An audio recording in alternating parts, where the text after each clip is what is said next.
মোদী দুদিনের সফরে আজ রাজ্যে প্রধানমন্ত্রী। মালদা সিঙ্গুরে জোড়া জনসভা রয়েছে প্রধানমন্ত্রীর। 4000 কোটির প্রকল্পের উদ্বোধন করবেন, শিলান্যাস করবেন। আজ দুপুরে মালদা টাউন স্টেশনে মোদী দেশের প্রথম বন্দে ভারত স্লিপার এক্সপ্রেসের উদ্বোধন করবেন। পরে শাহপুর মালদা বাইপাস সংলগ্ন মাঠে সভা রয়েছে তার। সভা থেকেই একাধিক রেল সড়ক প্রকল্পের শিলান্যাস করবেন। প্রশাসনিক সভার পর রাজনৈতিক সমাবেশ মোদী। আগামীকাল দুপুরে সিঙ্গুরে যাবেন প্রধানমন্ত্রী।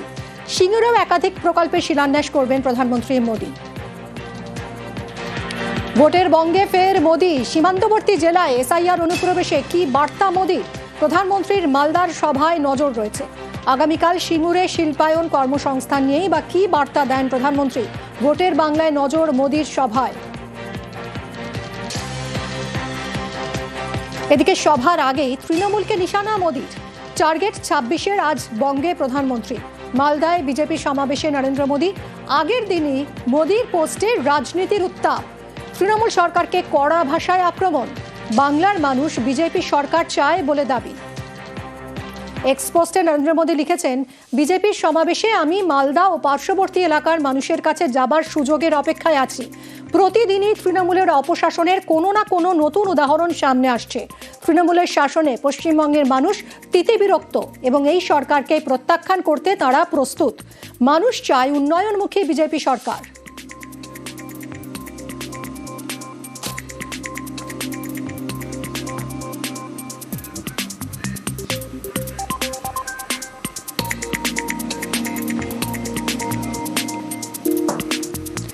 আর মাত্র কিছু সময়ের অপেক্ষার তারপরই দেশের প্রথম বন্দে ভারত স্লিপারের ফ্ল্যাগ অফ।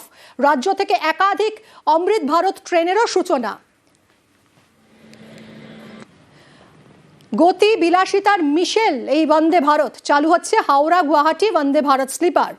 বন্দে ভারত স্লিপারে একাধিক সুযোগ সুবিধা থাকছে। কি কি থাকছে কথা বলবো, সেবক রয়েছে সরাসরি। সেবক, আর মাত্রই কিছু সময়ের অপেক্ষা, প্রথম সেমি হাই স্পিড স্লিপারের উদ্বোধন হতে চলেছে আজ প্রধানমন্ত্রীর হাত ধরে। কি কি সুযোগ সুবিধা থাকছে, সেফটি সিকিউরিটির কি কি বন্দোবস্ত থাকছে, ভাড়া কত হচ্ছে, সব ডিটেলে জানাও। একদমই, দেখো, এটা একটা ঐতিহাসিক মুহূর্ত যেটা দাবি করছে রেল কর্তৃপক্ষ, যেখানে বন্দে ভারত স্লিপার যা দীর্ঘদিনের যেমন মানুষের চাহিদা ছিল, তেমন রেলেরও বহু প্রতীক্ষিত এই পরিষেবা, সেই পরিষেবা আজকে কিন্তু সূচনা করবেন প্রধানমন্ত্রী। মালদা টাউন স্টেশন থেকে এর সূচনা হবে। দুটি বন্দে ভারত তার উদ্বোধন করবেন প্রধানমন্ত্রী নরেন্দ্র মোদী। যেটা রেলের তরফ থেকে জানানো হচ্ছে যে এই যে এক রাতের মধ্যে যেভাবে দুটি তোমার হাওড়া থেকে গুয়াহাটি বা গুয়াহাটি থেকে হাওড়া পৌঁছে যাওয়া যাবে, তা কিন্তু অত্যন্ত একটা গুরুত্বপূর্ণ ব্যবস্থা।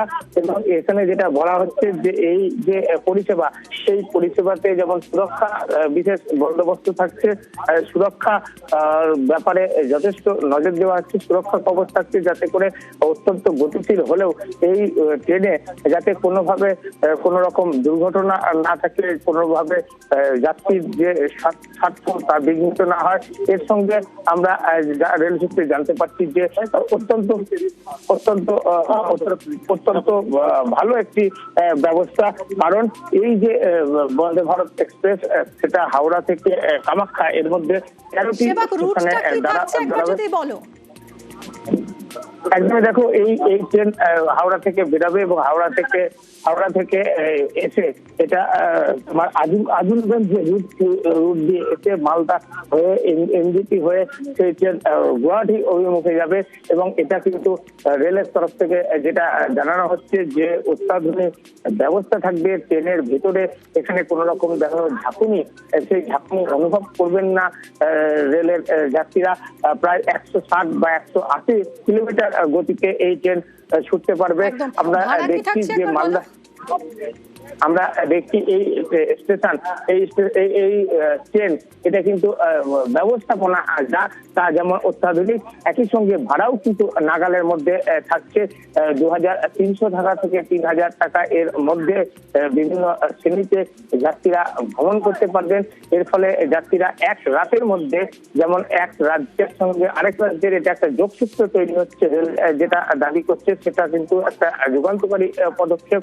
রেল বলছে এটা একটা ঐতিহাসিক মুহূর্ত, কারণ রেলের পরিষেবা আগামী দিনে এই ধরনের বা এইভাবেই একটা উচ্চতায় পৌঁছে দেওয়ার চেষ্টা করা হচ্ছে। পাশাপাশি অসম এবং পশ্চিমবঙ্গ এই দুই যে প্রতিবেশী রাজ্য, তা কিন্তু এই যে পরিষেবা তার ফলে তারা কিন্তু ওয়েল কানেক্টেড হবে, প্রচুর তারা উপকৃত হবেন এমনটাই। বন্দে ভারত স্লিপারের ভাড়া কি থাকছে আসুন একবার দেখি। থার্ড এসির ভাড়া 2299 টাকা, সেকেন্ড এসির ভাড়া 2970 টাকা, ফার্স্ট এসিতে ভাড়া 3640 টাকা। আর কিছু সময়ের অপেক্ষা, তারপরই প্রথম বন্দে ভারত স্লিপারের উদ্বোধন করবেন, ফ্ল্যাগ অফ হবে প্রধানমন্ত্রীর হাত ধরে।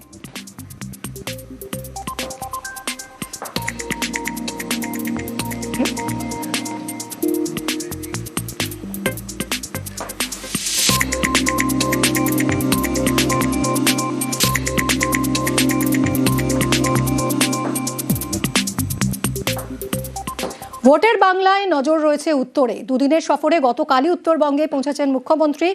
আজ জলপাইগুড়িতে মমতা বন্দ্যোপাধ্যায়। কলকাতা হাইকোর্টের সার্কিট বেঞ্চের স্থায়ী ভবনের উদ্বোধন করবেন মুখ্যমন্ত্রী। গতকাল শিলিগুড়ির মাটিগাড়ায় মহাকাল মন্দিরের শিলান্যাস করেছেন। আগেই ঘোষণা করেছিলেন মহাকাল মন্দিরের কথা, গতকাল শিলান্যাস করেছেন।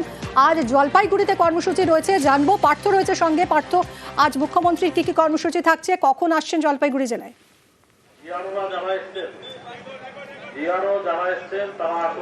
একেবারে তুমি যে কথা জানাচ্ছিলে, গতকালই কিন্তু শিলিগুড়ির মাটিগাড়ায় মহাকাল মন্দিরের শুভ শিলান্যাস তিনি করেন এবং রাতে উত্তরকন্যা কন্যাশ্রীতে তিনি ছিলেন এবং আজ তিনি কিছু ঘন্টা 2-2.5 মধ্যে কিন্তু সেখান থেকে তিনি রওনা দেবেন এবং সড়ক পথে দুপুর 2টোর মধ্যে তিনি পৌঁছে যাবেন জলপাইগুড়ির পাহাড়পুরে। এই জলপাইগুড়ির পাহাড়পুরে বহু প্রতীক্ষিত উত্তরবঙ্গবাসীর দাবি, সেই হাইকোর্টের সার্কিট বেঞ্চের স্থায়ী ভবন আজ কিন্তু শুভ উদ্বোধন হবে ঠিক দুপুর 2টোর সময়। এবং যে সার্কিট বেঞ্চ নিয়ে দীর্ঘদিনের আন্দোলন, দীর্ঘদিনের লড়াই চলছিল জলপাইগুড়ি শিলিগুড়ি পাশাপাশি দুই শহরের আইনজীবীদের মধ্যে, এবং 1963 সালে প্রথম এই সার্কিট বেঞ্চ করার জন্য কিন্তু দাবি ওঠায় জলপাইগুড়ি আইনজীবীরা, এবং পরবর্তীকালে 1993 সাল থেকে কিন্তু সেই আন্দোলন আর সার্কিট বেঞ্চ দাবি আদায় সমন্বয় কমিটি তৈরি হয় এবং দীর্ঘ আন্দোলন চলে, কর্মবিরতিতে যান আইনজীবীরা এবং পাশাপাশি দুই শহরের লড়াই চলে, ঠান্ডা লড়াই চলে কোথায় এই হাইকোর্টের সার্কিট বেঞ্চ হবে। অবশেষে কিন্তু 2007 সালে ঠিক স্থির হয়, ঘোষণা করা হয় জলপাইগুড়িতেই কিন্তু হাইকোর্টের সার্কিট বেঞ্চ হবে। এবং সেই মতো 2019 সালে রাজ্যে পালা পরিবর্তনের পর মমতা বন্দ্যোপাধ্যায় মুখ্যমন্ত্রী হওয়ার পর কিন্তু জলপাইগুড়ি জেলা পরিষদের ভবনে সেখানেই কিন্তু অস্থায়ীভাবে এই সার্কিট বেঞ্চের কাজ শুরু হয়। আপাতত উত্তরবঙ্গের 5 জেলা দার্জিলিং, কালিম্পং, জলপাইগুড়ি, আলিপুরদুয়ার এবং কোচবিহার, এই 5 জেলার বাসিন্দারা এই জলপাইগুড়ি হাইকোর্টের সার্কিট বেঞ্চে বিচার বসার সুযোগ সুবিধা পেয়ে যাচ্ছে। কিন্তু বাকি 3 জেলা অর্থাৎ 2 দিনাজপুর এবং মালদা, তারাও যাতে এই সার্কিট বেঞ্চের আওতাভুক্ত হয়, জলপাইগুড়ি আওতাভুক্ত হয়, সেই দাবি কিন্তু এখন জোরালো হচ্ছে। কেননা এই 3 জেলাকে ছুটতে হচ্ছে কলকাতায় হাইকোর্টে, এবং যাতে সেদিকে তাদের ছুটতে না হয়, জলপাইগুড়িতে যাতে বিচার বসার সুযোগ পায়, সেই দাবি কিন্তু এখন জোরালো হচ্ছে। দুপুর 2টোর সময় তার উদ্বোধন হবে এবং সুপ্রিম কোর্টের প্রধান বিচারপতি তিনি আসছেন কলকাতা হাইকোর্টের প্রধান বিচারপতি এবং একাধিক অন্যান্য বিচারপতি সহ কেন্দ্রীয় আইনমন্ত্রী, রাজ্যের আইনমন্ত্রী সকলেই কিন্তু আসবেন এই শুভ সূচনায়। দুপুর 2টোর সময় একেবারে জাতীয় সড়কের ধারেই কিন্তু পাহাড়পুরে এই সার্কিট বেঞ্চ 40 একর জমির উপরে 501 কোটি টাকা খরচ করে তৈরি করা হয়েছে। হুবহু কলকাতা হাইকোর্টের মতোই কিন্তু এই ভবনটা নির্মাণ করা হয়েছে এবং মুখ্যমন্ত্রী এর আগেও ঘোষণা